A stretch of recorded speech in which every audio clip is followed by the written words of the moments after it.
Om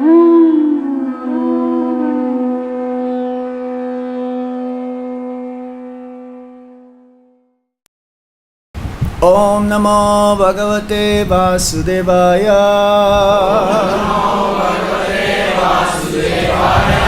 Om Namo Bhagavate Vasudevaya.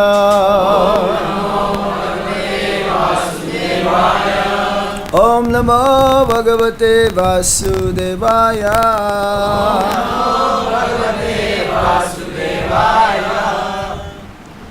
So reading from the Bhagavad-Gita as it is. Is it chapter 14? 17? Okay, 17 it is. The divisions of faith.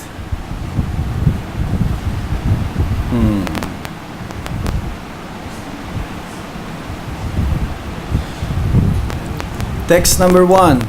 Is that correct?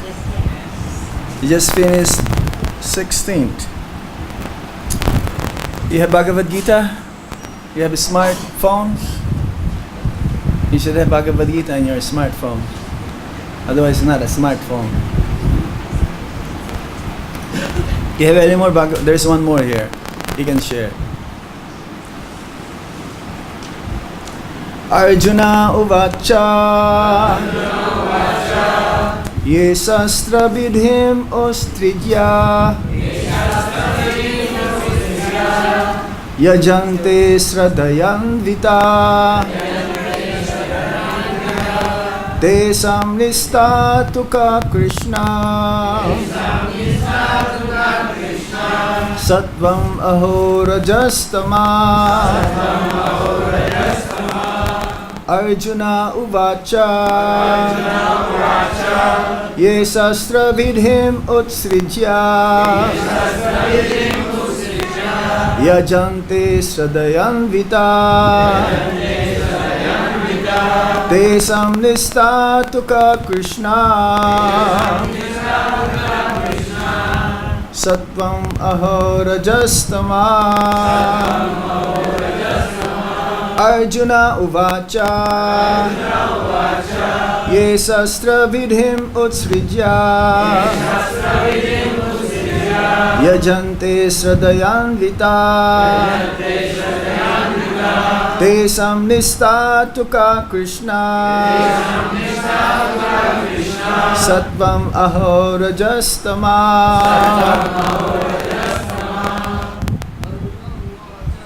Arjuna Uvacha.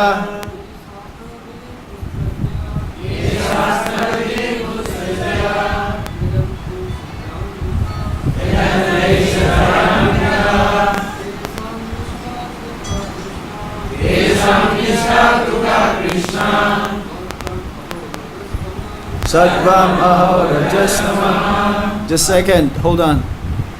Just put your phones on silence or turn it off. Otherwise, if we hear a ring, you have to buy some sweets for everyone.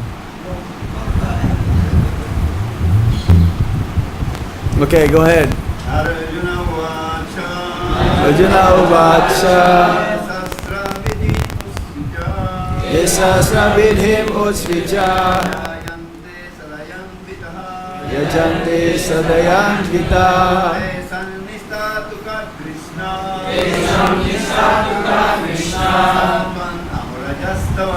sattvam aho rajastama. Arjuna Uvacha. Yesasra vidhim utsrijya yajante sadayanvita tesam nistatuka Krishna sattvam aho rajastama. Matajis. Arjuna Uvacha. Yesastra vidhim utsrijya yajante sadayanvita tesam nistatuka Krishna sattvam aho rajastama. Arjuna Uvacha.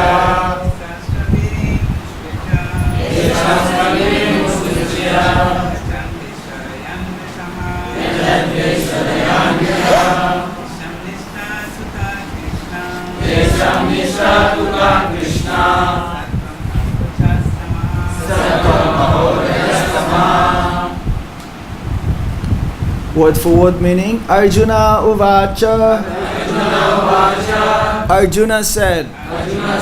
Yea, those who Sastra vidhim, the regulations of scripture. Utsrijya, giving up. Yajante, worship.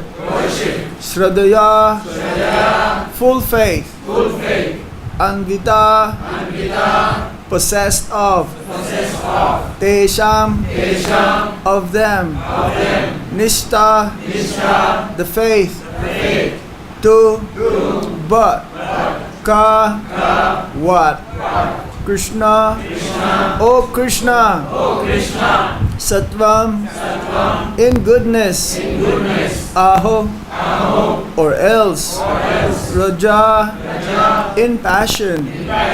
Tamaha, in ignorance. Translation and purport by His Divine Grace Srila Prabhupada. Srila Prabhupada ki jai. O Arjuna inquired, O Krishna, what is the situation of those who do not follow the principles of scripture but worship according to their own imagination?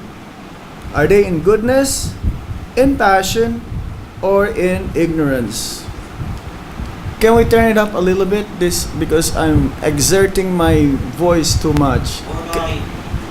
Is there anyone who knows how to turn up the volume there?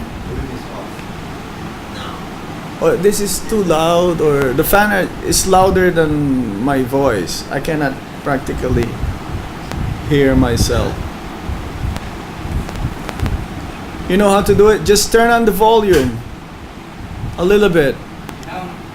Huh? More up, not down. Hare Krishna. Hare Krishna. Haribol. Okay, that's good. Thank you. Now I can hear a little bit. Again, the translation. Arjuna inquired, O Krishna, what is the situation of those who do not follow the principles of scripture but worship according to their own imagination? Are they in goodness, in passion, or in ignorance? Srila Prabhupada's purport. In the 4th chapter, 39th verse, it is said that a person faithful to a particular type of worship gradually becomes elevated to the stage of knowledge and attains the highest perfectional stage of peace and prosperity. In the 16th chapter, it is concluded that one who does not follow the principles laid down in the scriptures is called an asura, demon, and one who follows the scriptural injunctions faithfully is called a deva, or demigod. Now, if one with faith follows some rules which are not mentioned in the scriptural injunctions, what is his position? This doubt of Arjuna's is to be cleared by Krishna. Are those who create some sort of God by selecting a human being and placing their faith in him, worshipping in goodness, passion, or ignorance? Do such persons attain the perfectional stage of life? Is it possible for them to be situated in real knowledge and elevate themselves to the highest perfectional stage? Do those who do not follow the rules and regulations of the scriptures, but who have faith in something and worship gods and demigods and men, attain success in their effort? Arjuna is putting these questions to Krishna. Thus end the Bhakti-Vedanta purport and the Bhagavad-Gita as it is, the Divisions of Faith, chapter 17, text 1.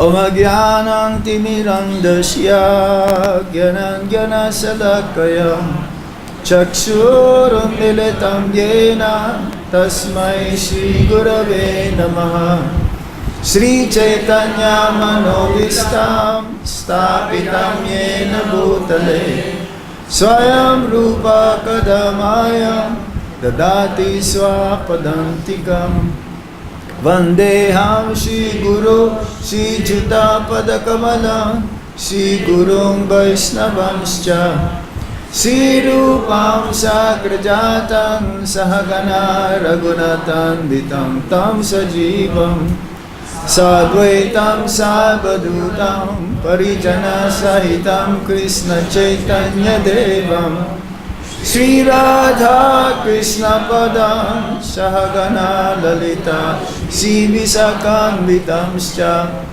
He Krishna Karuna Sindhu Dinabandhu Jagatpate Gopesha Gopika Kanta Radha Kanta Namostute Tapta Kanchana Gaurange Radhe Vrindavaneshwari Visabhanu Sute Devi Pranamami Hari Priye Vancha Kalpatarubhyascha Kripa Sindhubhya Evacha Patitanam Pavanebhyo Vaishnavebhyo Namo Namaha Jai Shri Krishna Chaitanya Prabhu Nityananda Shri Advaita Gadadhar Sivasadi Gaura Bhakta-vrinda Hare Krishna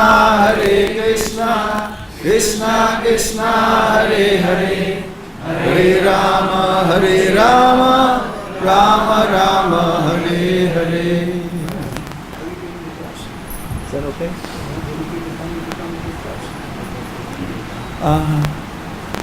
I don't know. I think Mother Parvati. You want to give class? No. I was just invited to give class with other people this morning. Maybe he missed. Maybe he missed.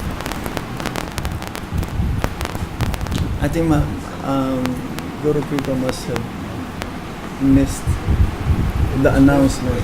Yes, he was to announce because he had some people. Yeah, maybe. I'll go and see him. Sorry. No problem. Hare Krishna.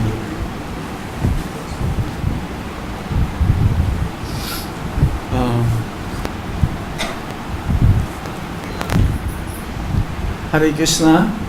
So, in this chapter, we will be discussing for the next few days about this three types of faith corresponding and evolving from the three modes of material nature. When the living entities come in contact with the material energy, we become conditioned. Our original nature as being pure soul becomes covered up. The soul cannot be covered up, but because of coming in contact with the material energy, when we come in contact with the material energy, then we tend to identify with the body. Especially, we tend to identify with the mind. Because the soul is pure, cannot be cut into pieces, cannot be wet by water, cannot be burned by fire. It's spiritual. So material energy cannot cover up the spiritual entity. It's like you cannot mix oil and water. Is it possible? Not possible. It should be always completely two separate identity. So the nature of the soul is that we having come in contact with the material energy, we lost the real ego. That means the false ego thinking that I, me, and mine. And therefore, by thinking that in the nature of I, me, and mine, the false ego, we become covered up by this three modes of material nature, namely rajas or passion, tama means ignorance, and sattva means goodness. And it says that these modes of material nature is subordinate to the living entity, to the jivas. In the Bhagavad-Gita, there are 5 major topics discussed. Isvara, or the Supreme Lord, jivas, the living entities composed or comprised of 8,400,000 species of life. The Prakriti, material nature. Karma means the law of nature. For every action there is an equal or opposite reaction. And there is what you call kala, time. We're all bound by time. Time is the impersonal aspect of the Supreme Lord. So what happens is that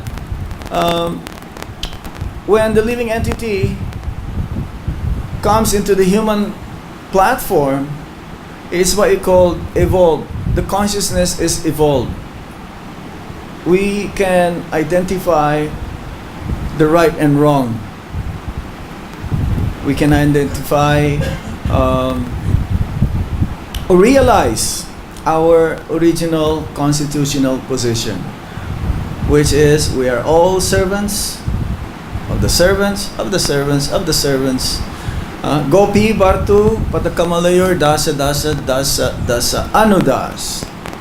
Now, the Supreme Lord, Sri Krishna, He created the material world for the jivas who wanted to become happy, separate from Him. Our nature is Anandamaya Vyasat. We're all pleasure-seeking entities. So, the material world, He did not want it to create for Himself. He created it because we wanted to experience that kind of happiness separate from Him. But it is not possible to be happy separated from Krishna. Krishna is the source of all pleasure, reservoir of all pleasure. So the living entity wanted to enjoy, but cannot be enjoying perpetually, cannot enjoy eternally in the material world. So in the process of our going up and down, we were before, it says, Lord Brahma. We were birds before, we were worms before, we were monkeys before. Believe it or not, this is what the Shastra says, 8,400,000 species. So through evolution, we come into the human platform again, where we are given the chance to revive our original Krishna consciousness. Our real nature is that we are all Krishna conscious. But due to our identification with the body, and the Shastra says, identification with the body means mental platform. So we created a situation whereby we wanted to have a situation where we can be properly situated, happy, but it's not possible in the material platform. So the Vedas means mother. It's like if you want to know who is your father, who do you ask? You don't go in the street and ask, hey, you know who's my father? You don't go to the radio station, I lost my father, I don't know who's my father, can you make an announcement who's my father? No, you have to ask your mother. That's why the Vedas means mother. Vedas means knowledge. And the Vedas is divided into 3 subjects, three parts. The Upasana Kanda, the Karma Kanda, and Jnana Kanda. Karma kanda means the process where one acts in such a way that because he wants some fruitive results. Those who are in the mode of what you call passion, mode of passion mainly. They wanted to acquire more fruitive results. They want to gain wealth, and mostly in the lusty propensity. That's in the mode of passion. The mode of ignorance is like an anger mode, those negative things. And the mode of goodness is more of the studying of the Vedas and so on. So Jnana Kanda portion of the Vedas means cultivation of knowledge also. But then there's what you call Upasana Kanda.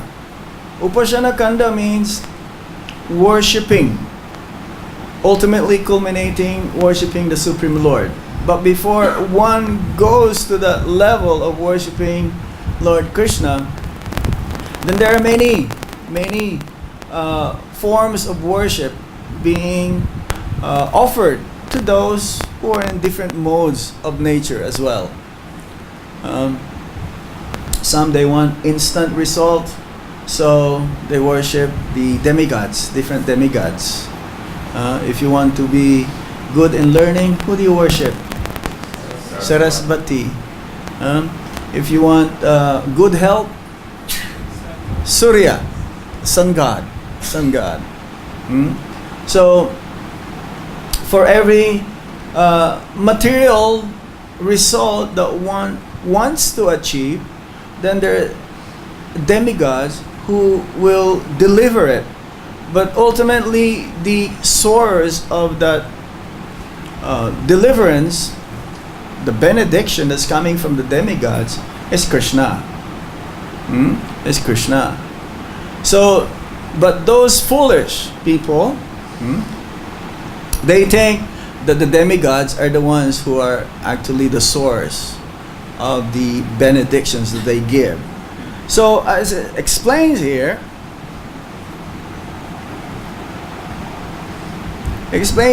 that there are scriptures. The scripture is there.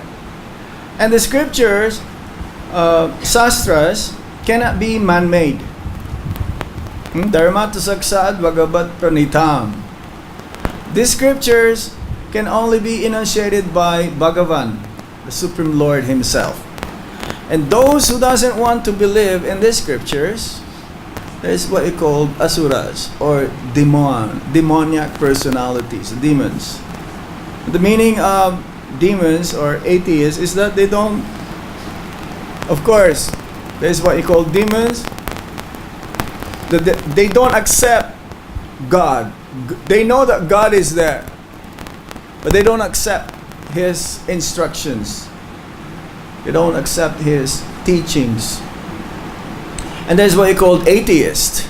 Now, the atheists also are one side of the demons. They're also demons. Atheist means they don't accept that there is God. That means there is God, they just don't accept Him.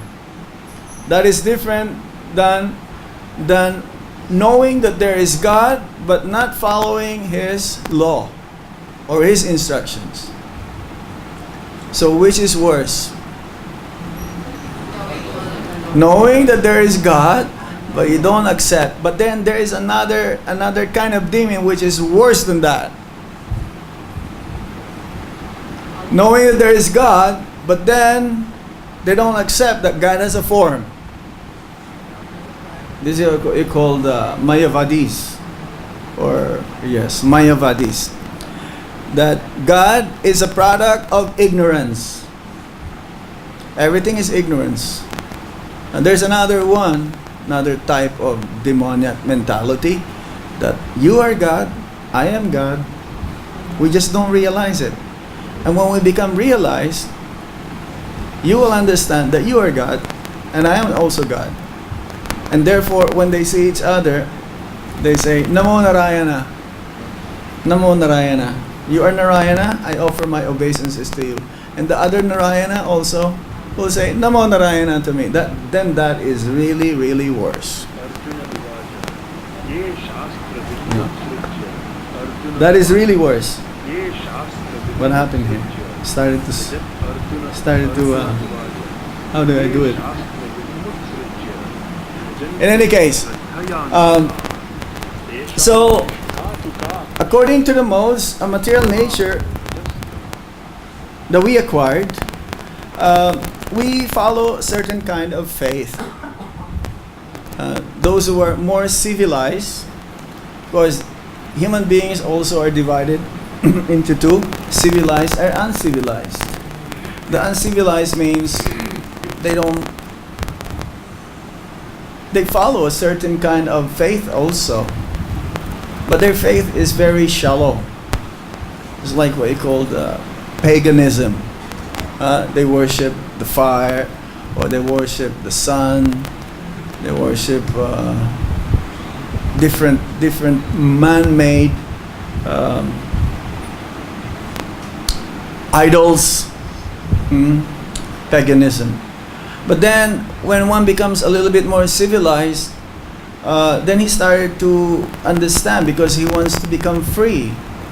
There is what you call dharma, artha, kama, and then moksha. Most of the times, most of the civilized human being, they just want dharma. They become religious. Why? Because they want some things. It says in the Bhagavad-Gita, there are 4 kinds of human form of life who approach God. This is being religious. Those who are in distress, they need help, they're suffering, they approach God to become relieved from their sufferings. It says there's another type of person who approach God, those who are in need of money. Who doesn't need money? Practically everybody. But we don't need that much to survive. Others, they really are very, very in big trouble, that they need money. Let's say somebody is sick and they have to be treated in the hospital. So they will go to the church and they will pray, please God, I need some money. Show me where is the money. Or maybe buy a Lotto 649 ticket and pray to God, God, please let me win the Lotto. If I win the Lotto, I give 50% to you. I put back into the donation box, and 50% I can keep. There's another person who approached God. They approach God out of inquisitiveness. Let me find out. Is there a God? Okay, let me go to the church. Let me see. Let me hear what's going on. Let me go to the temple. Let me see. Let me go to the mosque. Different kinds of religions. So, and there's another personality who is considered to be superior than the other 3, who wants to really understand and know who is God. So right now, in the world where we live, in this planetary system where we are, middle planetary system, it's called Mrityu Loka. We're in the middle planetary system. It says that human beings, there are 400,000 species. Not all of them are present here in the planet Earth. They're all scattered throughout the whole universe. But it says that here in the middle planetary system is the best place, is the easiest way to realize God, to understand God. And so there's so many religions. So many religions. Why is it that there is so many religions in this world? Why not God? Why not Krishna made it just Vaishnavism? Why can't he just say, okay, there's only one religion, just follow this? Why is it there's so many? There's Christians, there's Buddhists, there are Muslims, there are Jews. It's like in the Philippines. I was just there a few weeks ago, maybe 2 weeks ago.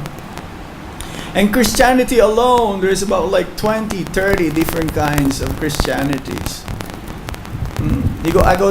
Sometimes you travel. We go to Detroit. You know, been to Detroit. It's like every corner there's a different church. They have their own church, different names. Why is it that there is so many religions? There's Hinduism alone. There's so many types of Hinduism. Why? It says that because of our different mentalities, we cannot absorb.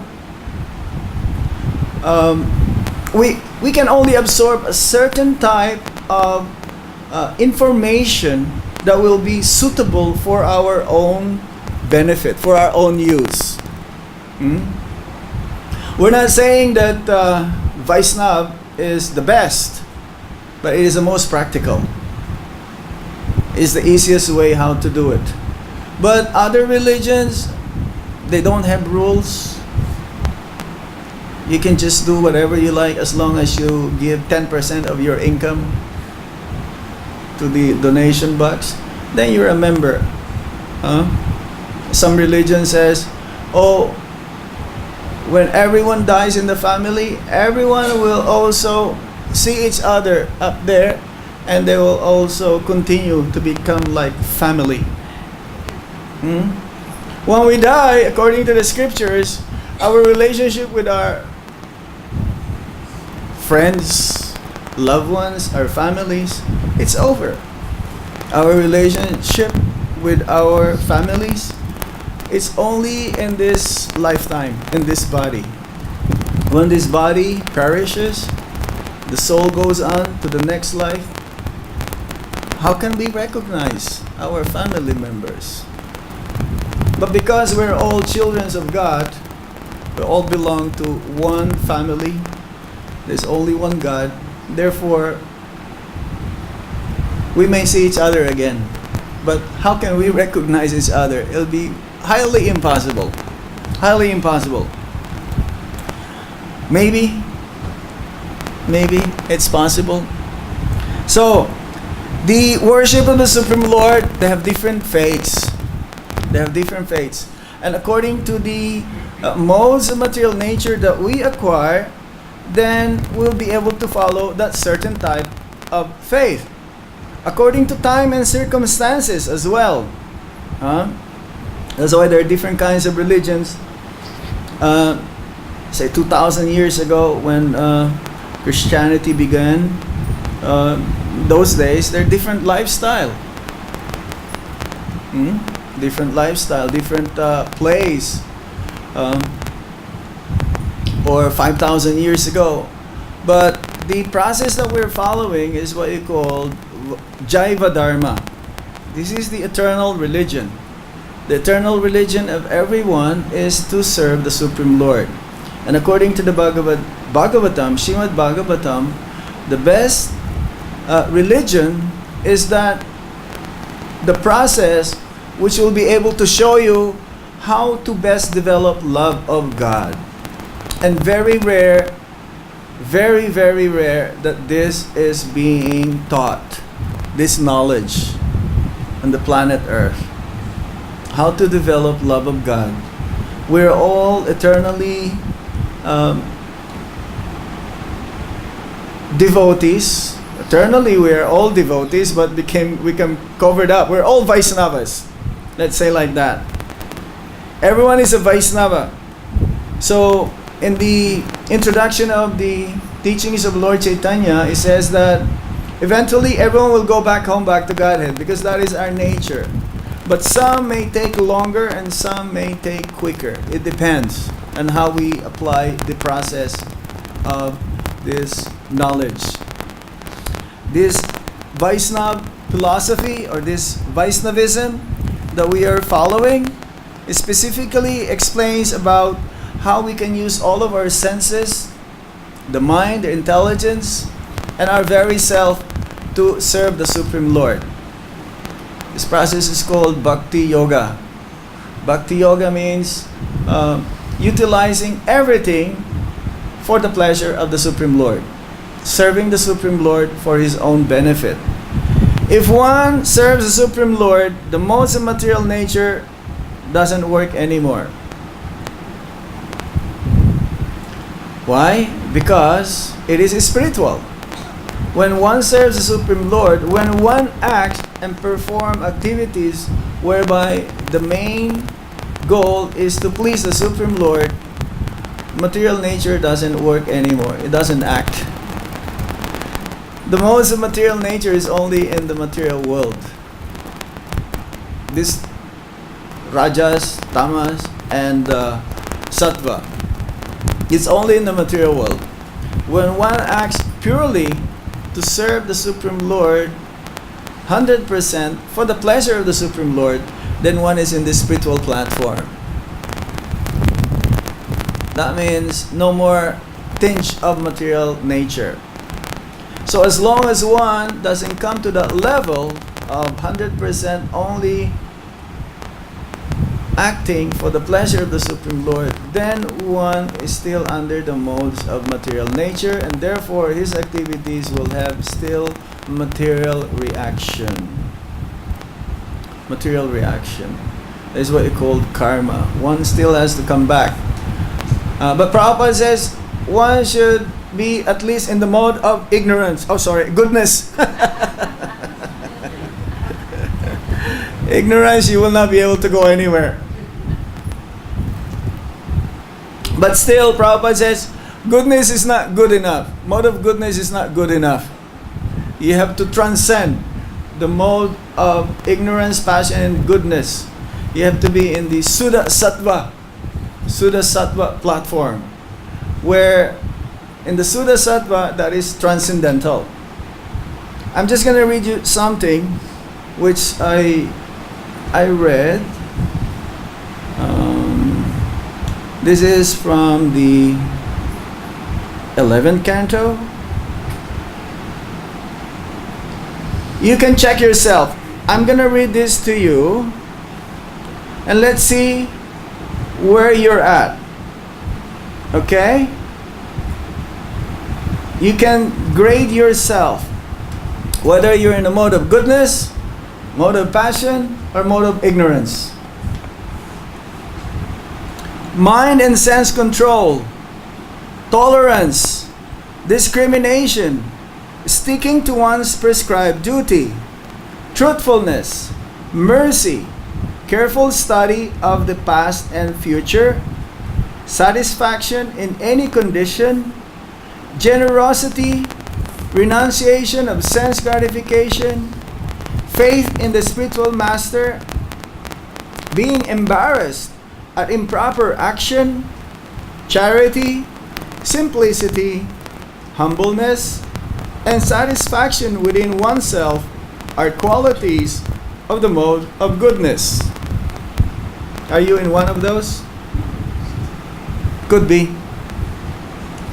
Next, material desire, great endeavor, audacity, dissatisfaction even in gain, false pride, praying for material advancement, considering oneself different and better than others, sense gratification, rush, eagerness to fight.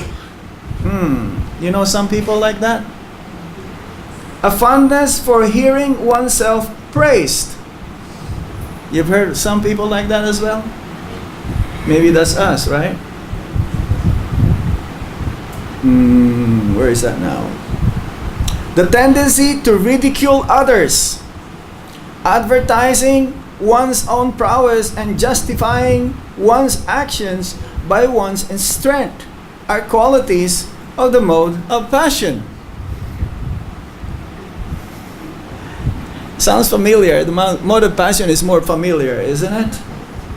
Now, this one is the main thing. Intolerant, anger, stinginess, speaking without scriptural authority, violent hatred, living as a parasite, hypocrisy, chronic fatigue, quarrel, lamentation, delusion, unhappiness, depression, sleeping too much, false expectations, fear and laziness constitute the major qualities of the mode of ignorance.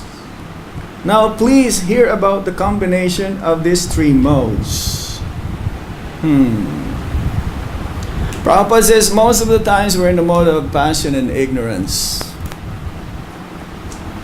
Most of the times. But as we've heard here, it's a great combination, because it's not every time that one is always in the mode of passion. There is still a combination sometimes in the mode of ignorance, and there's sometimes in the mode of goodness. And sometimes one is in goodness, and sometimes one is in the mode of passion, and sometimes in the mode of ignorance. So according to one's being under that mode, then he follow or she follows a certain type of faith. Let's go back to the Bhagavad-Gita. That's from the 11th canto of the Shrimad Bhagavatam, by the way. So, the doubts of Arjuna, he wants to be cleared. And only Krishna can answer this. As he will ask so many questions throughout this chapter. And we've read that from the purport of Srila Prabhupada. Let me see. Yes. These questions will be answered later on.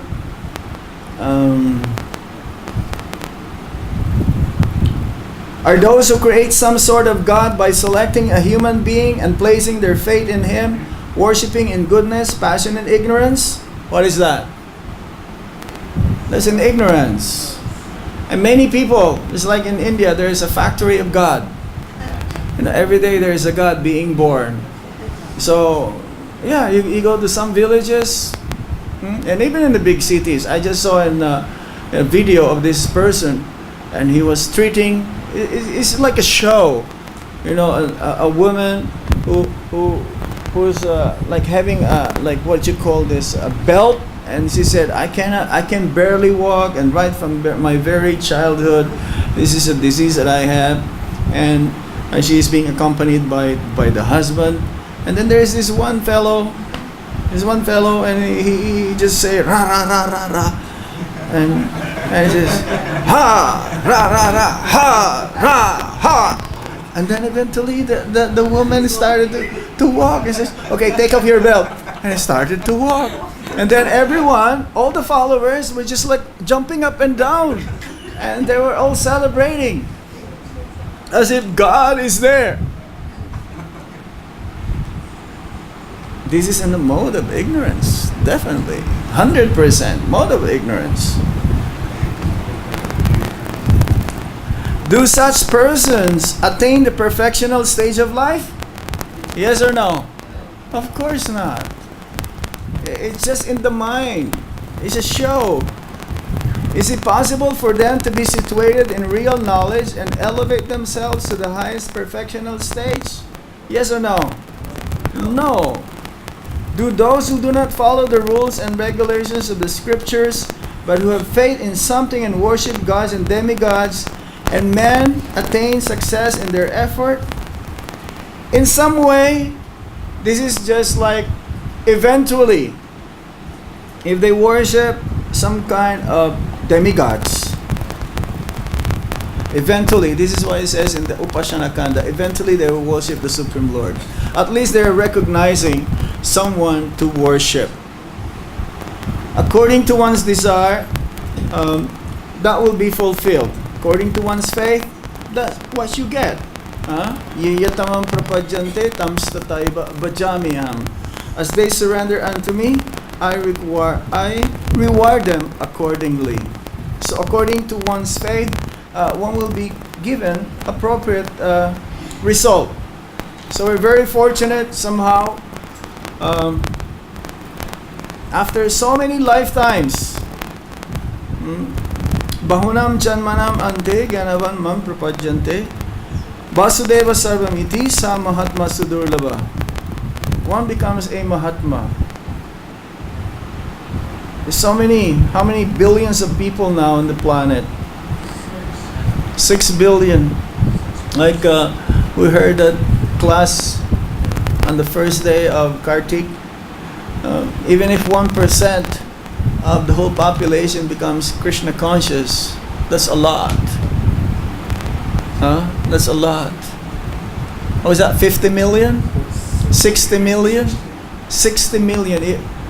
How many devotees in the world right now? Real devotees. Because it's rare to become a devotee. It's not so easy to become a devotee. It takes a lot of determination. It takes a lot of blessings and mercy from the Lord and His pure devotees.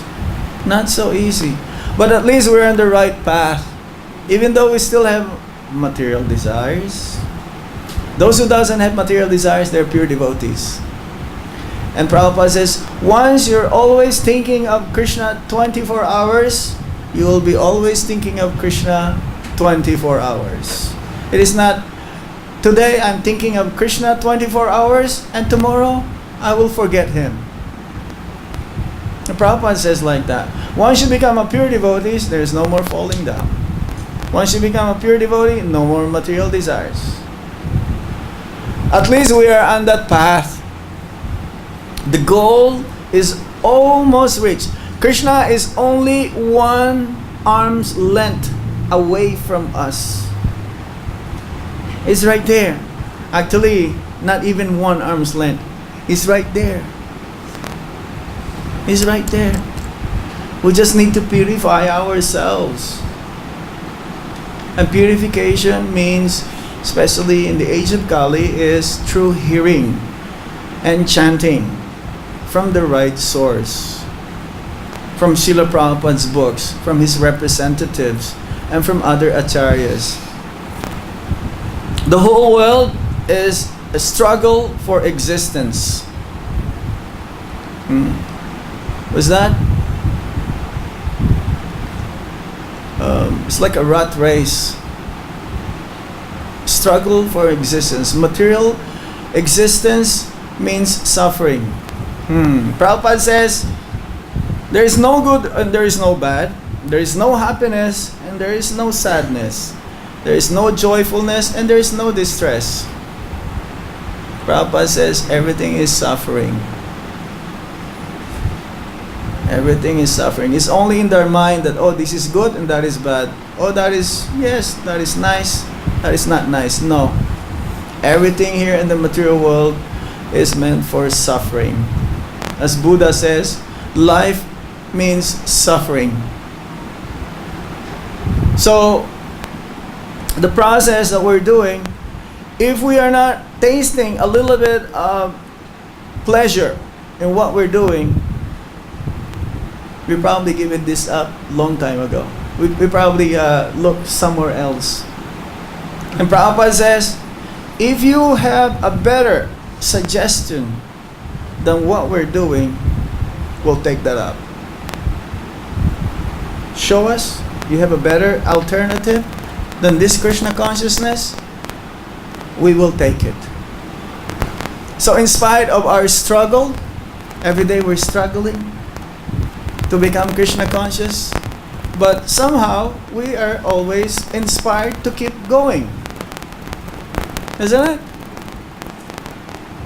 Everyone is struggling. The materialists are struggling, and the neophytes are also struggling to become Krishna conscious. One day, there'll be no more struggling. There is this one story. One devotee, actually it was Indrajumna Swami. Prabhupada left his luggage in London at the airport.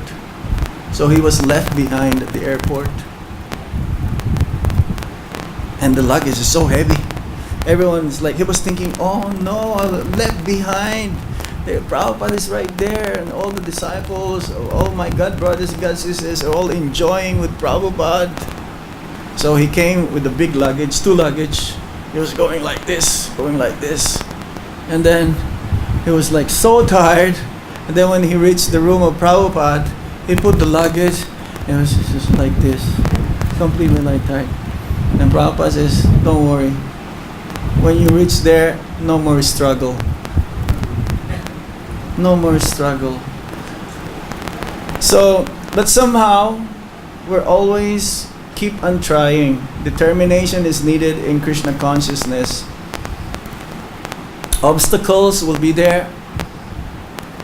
The mind, our health, nature, they're all gonna be there. But somehow, if we're determined, and how do we get determination? We get determination by association with the devotees who are very determined. And in our movement, there are so many devotees who are determined. And we can see that actually they are very successful. In our movement, we have our leaders who are actually have love for Prabhupada and love for Krishna. That in spite of their age, in spite of their health, they still keep going. There's no way. In our movement, we're all volunteers. Isn't it?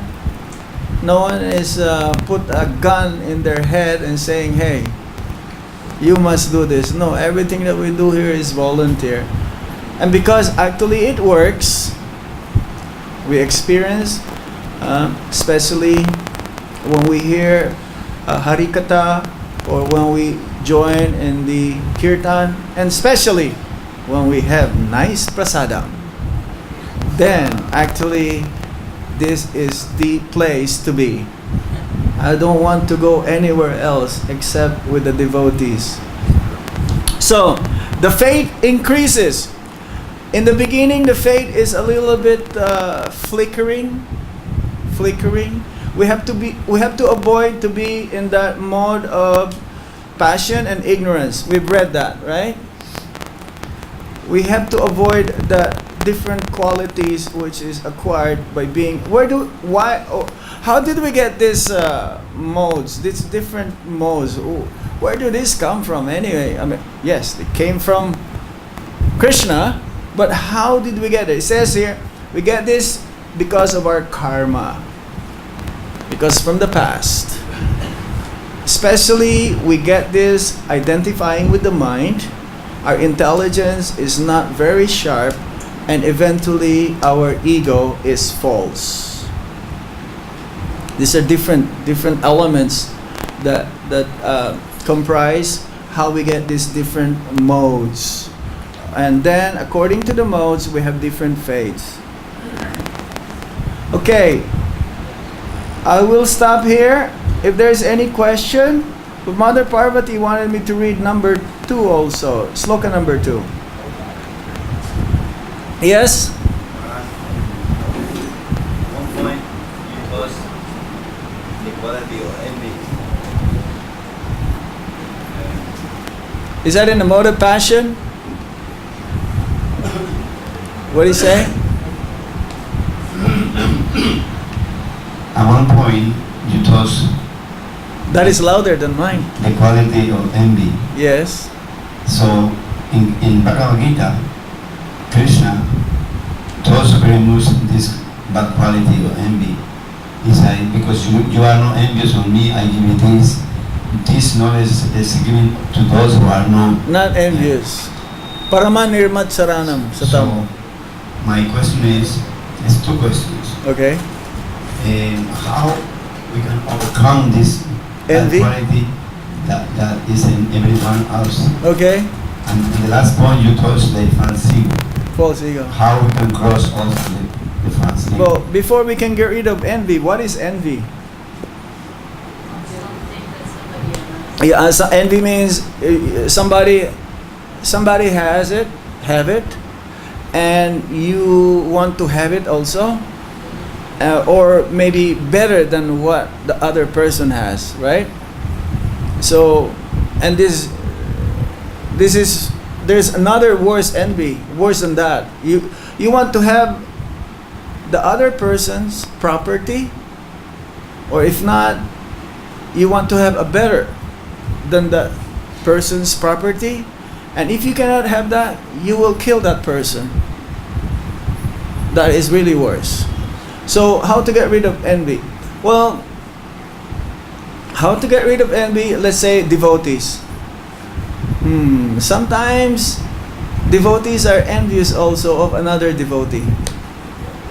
Usually materialists are just envious. Prabhupada says the whole world are envious of each other.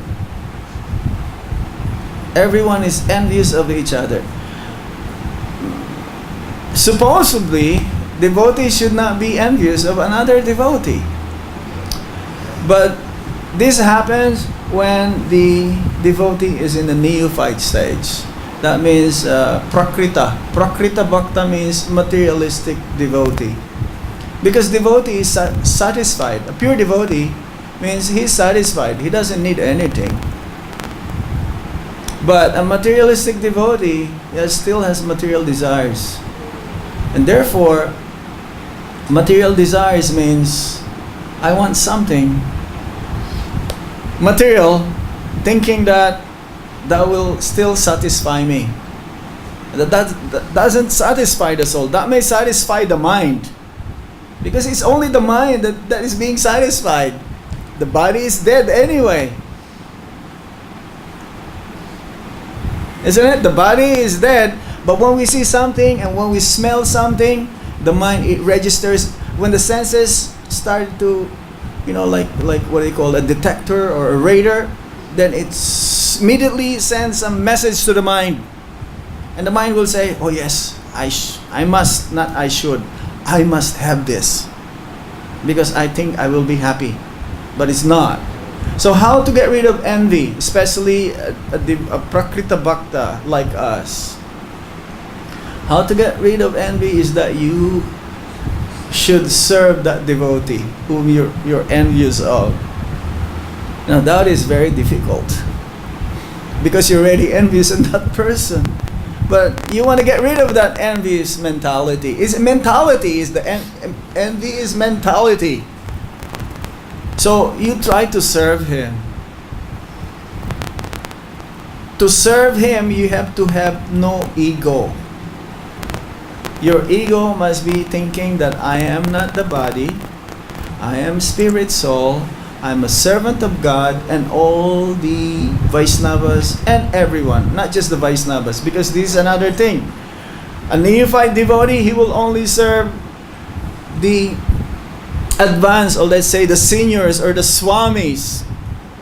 He will not serve the grihastas, or he will not serve the fellow brahmacharis. He will only invite, let's say a grihasta. Sorry, giving an example. A grihasta will only invite the sannyasis. They will not invite the brahmacharis. This is a tendency. A neophyte means my guru is the only one. Everyone else, I don't care. I will only listen to my guru. And you tell me something, who you are, who are you? This is prakrita, this is neophyte. So, to serve the Vaishnavas, this is like priority. And neophytes, they don't want to serve. Or if they serve, they just want to show that they're serving. But in their heart, I still envy you. And this takes a lot of guts. If you envy someone, and you can go straight forward to him and say, Prabhuji, Mataji, I am really sorry, but I have this mentality against you. Please forgive me. It takes a lot of guts. Your ego, I mean, you have to be like really maturing, let's say. But if you want to remain to where you are, it is not possible to become non-envious personality. Not possible. It will remain, it says there, always finding faults, always criticizing. Have you met a devotee like that? I met many. And it doesn't, see, it says, Bhaktisiddhanta Saraswati Thakur says, the more one advances in Krishna consciousness, the more will want to pull you down. Who are these people? Who are these devotees who want to pull you down? They are the neophytes. In Vrindavan, no one pulls down anybody. Everybody wants to push up. In Krishna consciousness, if you see someone who is advanced, you should be happy. You should approach that person. Hey Prabhu, hey, you're doing good. Can you show me how you're doing it? Can you let me know how you're doing it? You're making advancement. But if your mentality is, why is he always chanting? Why is he always reading Bhagavad-Gita? Why is he always come to this class? He always think himself superior. It says here, right? We read it. He always trying to tell everyone his strength, his prowess. No, it's not possible to make advancement if you're like this. So it's the thickest of them all in the layers of the material energy is the ahankar. Not hunkar. That's real ego. Ahankar. That means false ego. Before we can get out of this material world, there's different levels of material energy, 8 of them. Bumir apunalo bayo kamano budir evacha ahankara itiyame vina prakriti astida. Earth, water, fire, air, ether, mind, intelligence, then ego. These are different layers, the thickness that covers the universe. And when you want to get out of this, you have to go through this, and it's like 10 times thicker than the other. And the thickest of them all is ahankar, the false ego. I, me, and mine. When you come to the level when you become free from this ahankar, that means you attain the level of Brahman. Brahmabhuta prasanatma nasochati nakangshati sama sarvesu bhuktesu madbhakti labati param. This is Brahmabhuta platform. But that is not enough to know that I am spirit soul. The real ego is that I'm a servant of Krishna. And if you say, I love Krishna and then I don't love his devotees, it doesn't work also. If you love his devotees, then you love Krishna automatically. So no one goes back home, back to Godhead. Prabhupada says the reason why we're still here is that because we're still envious of Krishna. Envious of devotees means you're envious of Krishna. And that is the tapmos aparad. It starts with the mind, then you start to talk, and then you start to slap.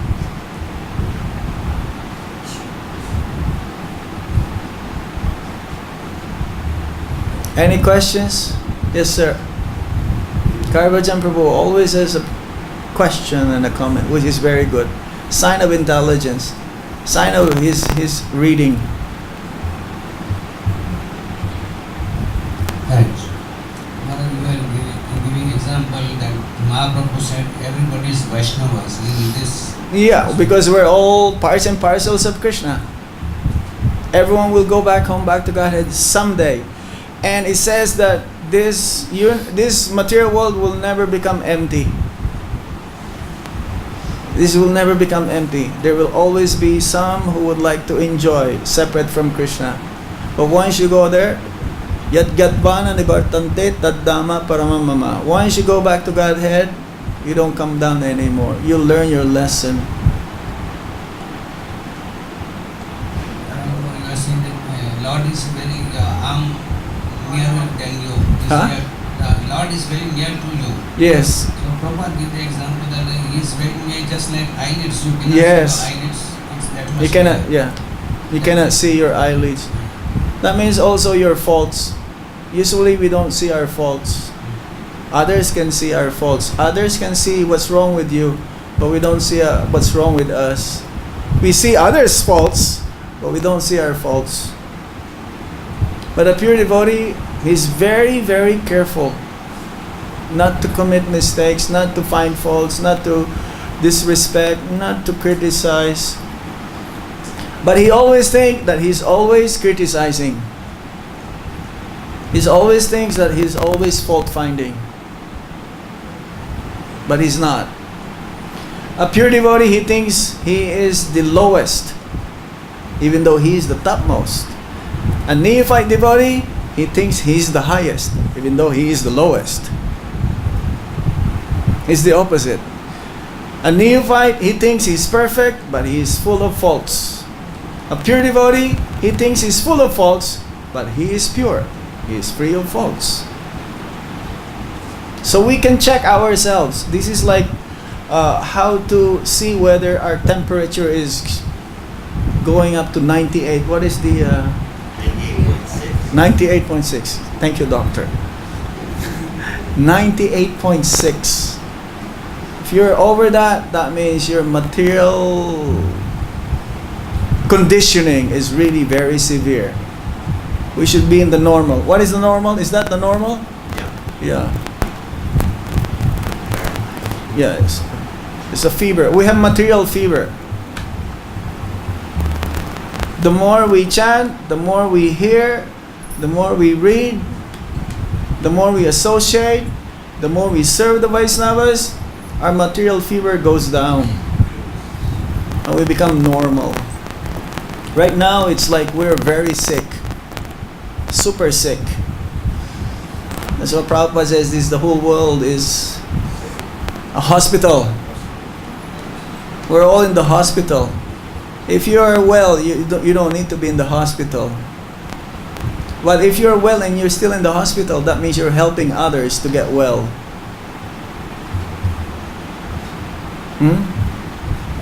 Yes. Anything else?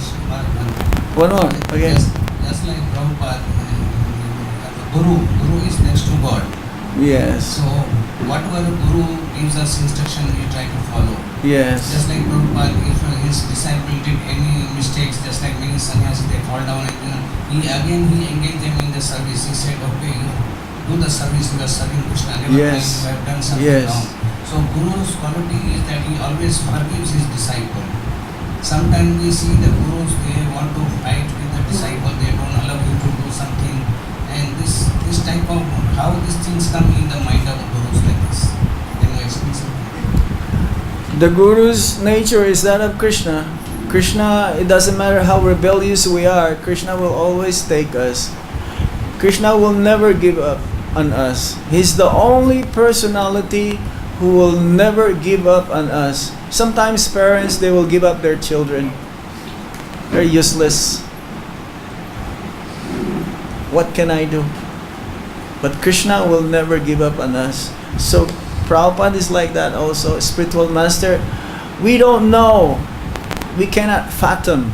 We cannot fathom the depth of their tolerance, their compassion, their humility. The more you become Krishna conscious, the more you deeper and deeper your compassion. There's one devotee, they caught him stealing. They caught him stealing the checks. You know, he probably have an ISKCON account also. So, and the devotees, the disciples, they were thinking, what to do? Shall we call the police? Shall we beat him up? Put him into, in seclusion? What do we do with him? So they asked Prabhupada, what to do with him? Shall we call the police? Shall we beat him up? What to do? Prabhupada says, can you tolerate? Because if you cannot tolerate, then there's no difference between spiritual and material organization. Okay, give him one more chance. He should stay in the temple. As soon as he step out of the temple, you call the police. This happened in Mayapur. So, he was there for some time. But then, one Mangal Artik time, they saw him with a bag, with a backpack, and he's trying to get out. He's trying to get out. They caught him because he's trying to get away. So they brought him to Prabhupada. He says, what can we do? He has to go to the police. But Prabhupada will never reject any devotee, any disciple. I only know one time. He's very blasphemous. He's very critical. He says, "Oh, this doesn't work. Prabhupada, this, what you're telling us doesn't work." Indirectly, he was telling to Prabhupada that you are not genuine. And he's always morose. He's always like looking like very sad, very morose. Prabhupada says, "I think you should go." He didn't really reject him. He just said, "I think you should go because we don't want to see your morose face every day. This is not good because bhakti means joyfully perform, always happy." So he left. And then one day Prabhupada was visiting to a place and that devotee also was there. He had long hair. He grew his hair, long hair. And his disciples found out that he was there, so they invited him, "Why don't you come? Why don't you come and see Prabhupada? Come, and that would be nice." So he came. He saw Prabhupada. Prabhupada asked him, "So how are you? Everything all right? Why don't you come and join us?" You see? And then he says, "No, Prabhupada, I cannot. This doesn't work to me. It doesn't work on me." So, okay, what can you do? So Prabhupada gave him a chance to learn his lesson by telling him to go. So we are like that also. Sometimes our material desires is fulfilled by Krishna, and sometimes it's not. Both have the same result. If our material desires become fulfilled, we get sick of it after some time. We don't have any other shelter except Krishna.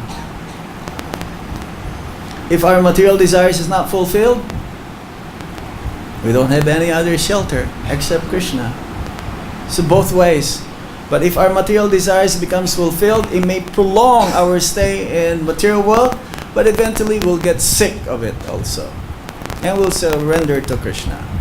So when Krishna kills and when Krishna gives benediction, Krishna kills the demons, Krishna blesses devotees, the same result. Where can you find a personality like this? Krishna kills the demons because they're demons and they still attain moksha. Devotees who serve him, they still get the same result. They went back home, back to Godhead also. Where can we find a personality like this? Nowhere except Krishna. Prabhupada says Krishna is more eager for us to go back home, back to Godhead than we do. And He will wait. He will wait till the end of time. Of course, there is no end of time. Prabhupada is the same. Yes. He will wait for us.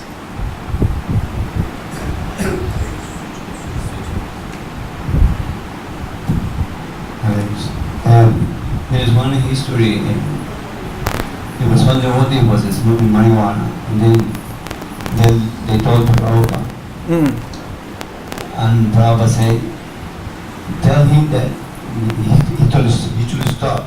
Yes, stop. So he don't stop, and they went to Prabhupada, and Prabhupada said, "Tell him that I will reject him if he don't stop smoking marijuana." Yeah. But still he was smoking, and Yeah. then they went to Prabhupada. And then Prabhupada tell him I reject him. So then Ramakrishna Maharaj said to Prabhupada, "Do you reject him?" And Prabhupada said, "No, I can't." He said, and Ramakrishna said, "Why?" He said, "Because Lord Nityananda's mercy is unlimited." Prabhupada said. No. Prabhupada says anyone who left, someday they will come back. He's just saying this, but actually he's not really saying it. He cannot. Once we took that vow at the time of initiation, and Prabhupada says, "I'll make sure that my disciples will go back home, back to Godhead, even if I have to come back." for them, but don't make me come back at the same time. We cannot understand. We cannot. It's beyond the grasp of our intellectual or intelligence. How the deepness, the depth of the spiritual master, because they're not different than Krishna. Okay, we stop here.